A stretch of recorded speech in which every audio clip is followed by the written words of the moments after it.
Now let's move over to Europe, where a major show of European unity in Kyiv today has occurred. The leaders of France, Germany, Britain and Poland arrived together for talks with Ukrainian President Volodymyr Zelenskiy. The four EU leaders and UK Prime Minister Keir Starmer are calling for an immediate 30-day ceasefire in Ukraine and have vowed to ramp up the pressure on Russia if it refuses. German Chancellor Friedrich Merz warned that if Moscow rejects a proposed 30-day ceasefire, Western sanctions will intensify and military aid to Ukraine will continue. French President Emmanuel Macron called for direct talks between Ukraine and Russia if a truce is reached, saying Paris is ready to help mediate. British Prime Minister Keir Starmer and Polish Prime Minister Donald Tusk joined the German and French leaders in meeting Zelensky and his wife Olena. They paid tribute to fallen soldiers at Kyiv's Independence Square. Ukrainian officials welcomed the delegation ahead of this critical summit, discussing the US-led ceasefire proposal. This diplomatic push comes just a day after Russian President Vladimir Putin hailed his troops at a massive military parade marking 80 years since World War II. Meanwhile, North Korea has justified its involvement in the war. Leader Kim Jong-un claims it is a defensive move to support a brother nation. And here's what he had to say. Let's take a listen. 참전은 정당한 것이었으며 이는 우리의 주권적 권리 영역입니다. 우리의 형제국가 러시아 연방에 대한 위험한 군사적 침공 발상을 포기하지 않고 또다시 공격을 감행한다면 나는 기꺼이 조로 조약의 제반 조항과 정신에 따라서 적들의 무력 침공을 격퇴하기 위한 조선민주주의인민공화국의 무력 사용을 주저없이 명령할 것입니다. We are now joined by Gilbert Doctoro, Russian affairs expert located in Brussels, Belgium, to discuss this further. Gilbert, thank you very much for joining us.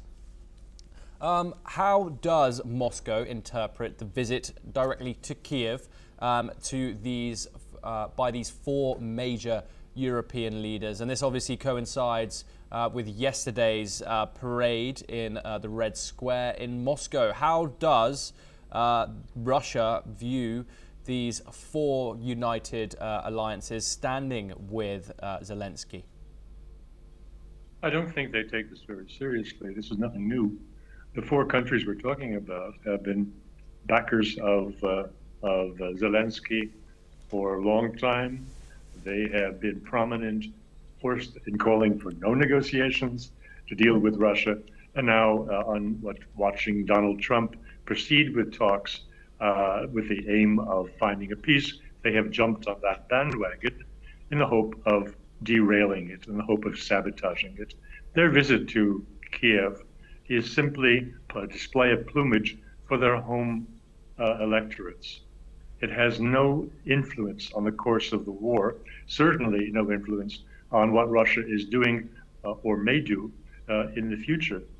These are the countries that will be left holding the bag when the United States, if the United States washes its hands of the Ukraine war, as Mr. Trump has threatened to do. Yes, and Gilbert, President Macron has offered to facilitate talks between Russia and Ukraine. Do you think Moscow would accept this invitation from the French, or is France too aligned with NATO? Mr. Macron is aligned with himself. Everything that he does is self-promotional, and he flip-flops at least as often as Donald Trump does to always be at the head of the march. If the band changes its direction, you can be sure that Mr. Macron runs around the side to get to the head of the band in its new direction, and that is what's going on now. He has no ability to influence Mr. Putin, whom he hasn't spoken to for a good long time. And I don't think that Mr. Putin is terribly keen to take a phone call from him, because he's a windbag. He has no electoral support within France. He has no solid government in France. And so why should the Russians take him seriously? Yes, we've just seen the statement from North Korean leader Kim Jong-un. How does Moscow view North Korea's open declaration of support? Do you think this endorsement is helpful diplomatically, or is it potentially problematic? Look, going back to before the very start of the special military operation, which has become a full-blown proxy war between Russia and NATO, Russia was very careful to observe the restrictions set by the United Nations, on which it itself had voted to approve sanctions on North Korea. But as the war moved on, as I say, after it became a Russian-Ukraine war, after a Russia-NATO war, that is, the Russians understood it was folly to continue their sanctions on North Korea, and they took up what the Koreans had in large supply and was very useful to Russia, which was the artillery shells, which are of the same standard as the Russians have had for decades. The additional element, which was celebrated, was remarked by Mr. Putin when he shook the hands of military leaders from North Korea who were present in Moscow for the celebration of the 80th anniversary of Victory Day. He gave a special hug and showed his particular gratitude for the participation of North Korean troops in the military operations in Kursk. Let us remember, although in the West this is fudged, this is not brought out and defined clearly, let's do that right here. The North Koreans were not fighting the Ukrainians for extension of Russian territory. They were fighting alongside the Russians to free an invaded Russian province. That's a very different story. And so it is the importance of the presence of North Korean troops to take part in the celebrations yesterday was a message to the West and a message to the United States in particular that this agreement, military agreement between North Korea and Russia, which was evidenced by the participation of these troops in the war, is two-way. That is to say that North Korea will be defended militarily by Russia in case any country, and let's be honest which country we're talking about, it's the United States, even thinks about causing harm to North Korea, as Mr. Trump did in his first administration. Obviously, Gilbert, these ceasefire talks have been going on for, since Trump took office on January the 20th of this year. If this ceasefire proposal fails, what is Russia's next objective? More territory or simply sustaining this war of attrition? Let's recall what the extension of Russian territory in Ukraine is all about. And this takes us back to the first year of the war.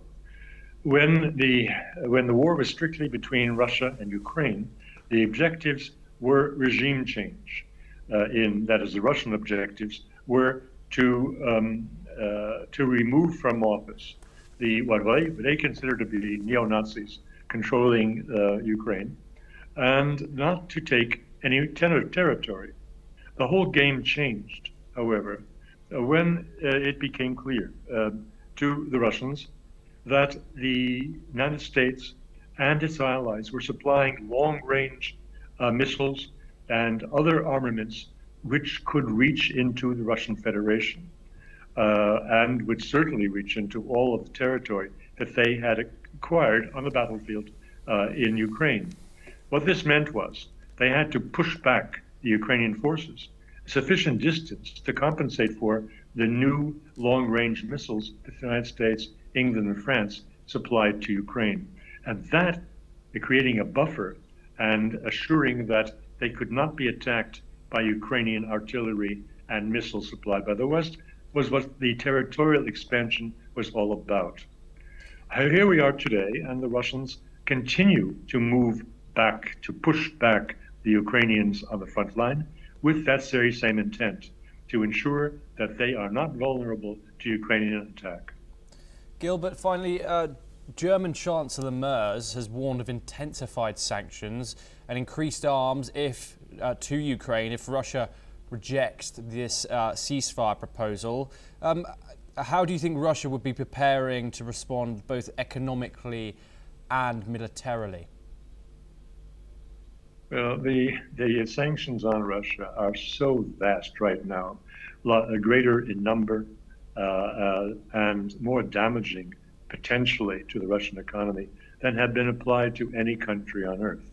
Therefore, Mr. Merz's statements are strictly posturing to appear tough and brave in front of his electorate. And he needs to do that because he has been basically weakened on the day that he was supposed to become, and did eventually become, the Chancellor of Germany. He didn't have, on the first vote, the number of votes cast sufficient to ensure his becoming Chancellor. So he is off to a weak start, and he would like to bolster his position and appear to be a real national leader by threatening the Russians. However, he has very little ability to do anything that would damage the Russians, except if he would authorize the delivery of the Taurus missiles, the German missiles that Mr. Scholz, his predecessor, refused to give to Kyiv because it makes Germany a co-belligerent. If Mr. Merz does that, then the Russians have an answer. And I believe the answer will be to use their Oreshnik and other precision, unstoppable hypersonic missiles to destroy the factories producing these weapons in Germany. Gilbert Doctoro, thank you very much for joining us. Let's now move over to the Middle East, where Washington's envoy to Israel ahead